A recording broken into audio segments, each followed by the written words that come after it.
bounds.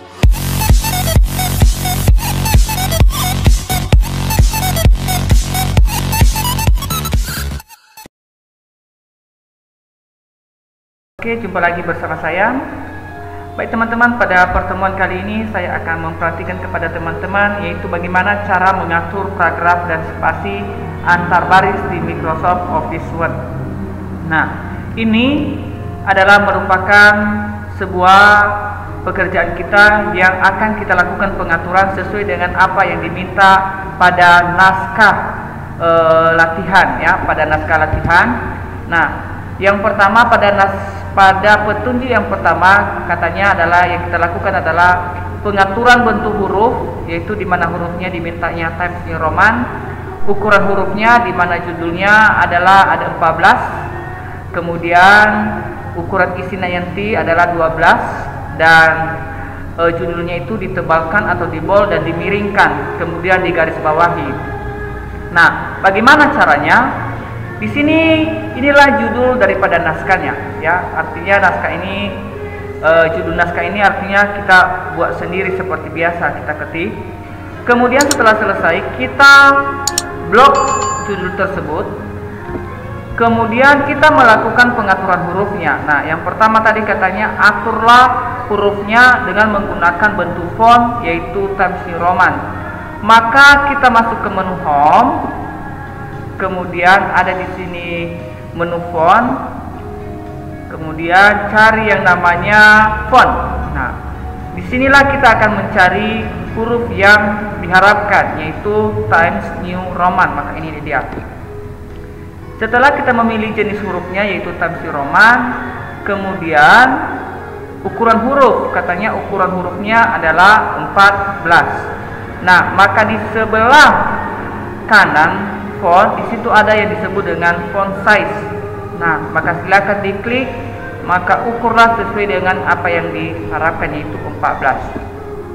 Nah, setelah selesai itu, maka perintah yang kedua adalah judul ditebalkan, dimiringkan dan digarisbawahi. Maka caranya tetap masih di menu Home, maka pilih perintah yang disebut dengan bold, yang artinya menebalkan tulisan.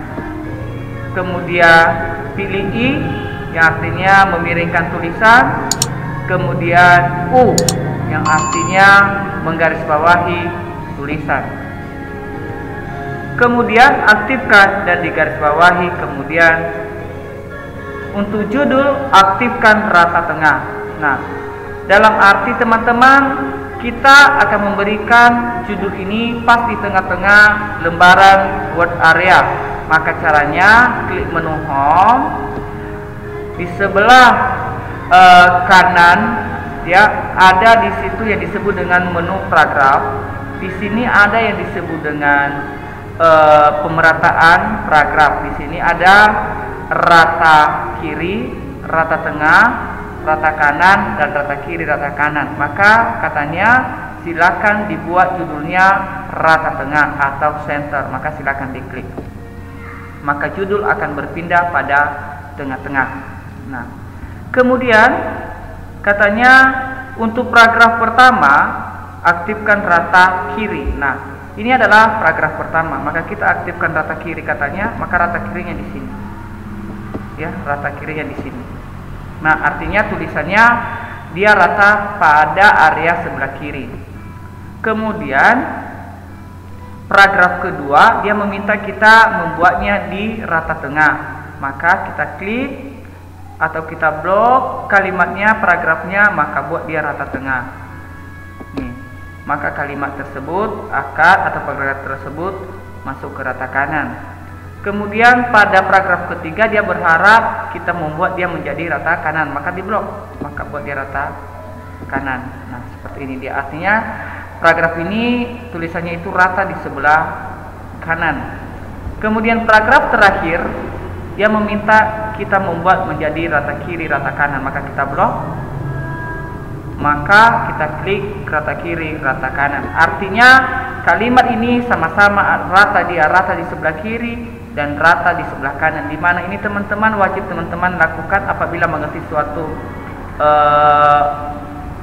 paragraf atau mengerti sebuah dokumen yang berisi yang isinya agak lumayan panjang, maka buatlah dia rata kiri rata kanan supaya teks yang teman-teman ketik itu jauh lebih rapi. Nah, inilah cara membuatnya teman-teman. Nah, yang berikutnya kita disuruh untuk membentuk yang disebut dengan spasi antar baris, yang disebut dengan line spasi.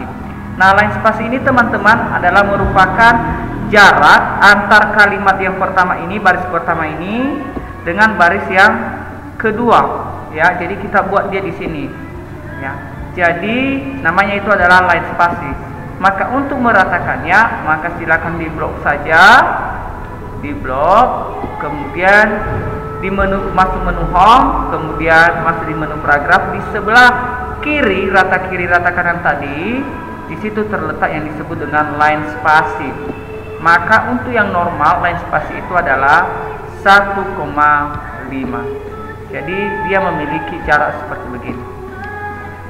Jadi demikian untuk pertemuan tentang bagaimana cara mengatur paragraf dan spasi antar baris, ya. Nah, sekarang saya akan mengajarkan kepada teman-teman bagaimana cara menyimpan dokumen yang sudah selesai seperti begini. Nah, cara menyimpannya teman-teman, maka silakan diklik Office button, kemudian silakan diklik Save. Nah, di sini dia memberikan kepada kita di manakah letak kita melakukan penyimpanan file kita. Nah, saya sarankan supaya data-data yang teman-teman simpan jangan disimpan di dokumen, karena dokumen ini adalah merupakan bagian daripada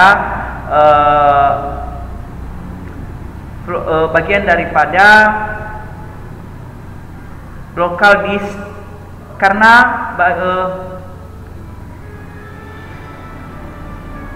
saya sarankan di dalam melakukan penyimpanan supaya jangan disimpan di lokal dokumen, tetapi hendaknya disimpan di lokal disk, misalnya D atau E. Kenapa? Karena C ini dokumen ini merupakan bagian daripada lokal disk C, di mana pada saat nanti dilakukan penginstalan, maka semua dokumen yang ada di bagian penyimpanan dokumen ini akan hilang. Tetapi apabila ada di D, di lokal disk D ini atau partisi D ini, maka tidak akan terganggu, karena sistem operasi itu atau seluruh program aplikasi penyimpanan di dalam komputer itu terletak di bagian C, ya, di lokal disk C. Jadi saya sarankan jangan disimpan di dokumen, download, musik, picture, dan video. Hendaknya disimpan di lokal disk saja, seperti lokal disk D dan sebagainya. Misalnya kita pilih lokal disk D. Nah, maka lokal disk D sudah terbuka. Maka langkah yang pertama teman-teman buat adalah silakan membuat dulu yang disebut dengan folder. Apa itu folder? Folder itu adalah tempat menyimpan seluruh berkas-berkas kita, ibaratnya sebuah tas. Nah, silakan diklik. Nah, setelah terbuka seperti begini, silakan diganti namanya supaya mudah dipahami. Misalnya adalah tugas, ya, tugas. Nah, setelah diganti namanya, silakan saja close atau diklik di luar, maka klik 2 kali. Maka silakan disimpan materi yang sudah atau dokumen yang sudah diketik. Misalnya latihan 1, kemudian save. Nah, setelah tersimpan, maka teman-teman bisa langsung melakukan atau meng-close yang namanya lembaran Microsoft Office Word-nya. Jadi demikian, semoga materi ini bisa bermanfaat bagi teman-teman atau adik-adik sebagai pemula di dalam menggunakan Microsoft Office Word. Terima kasih.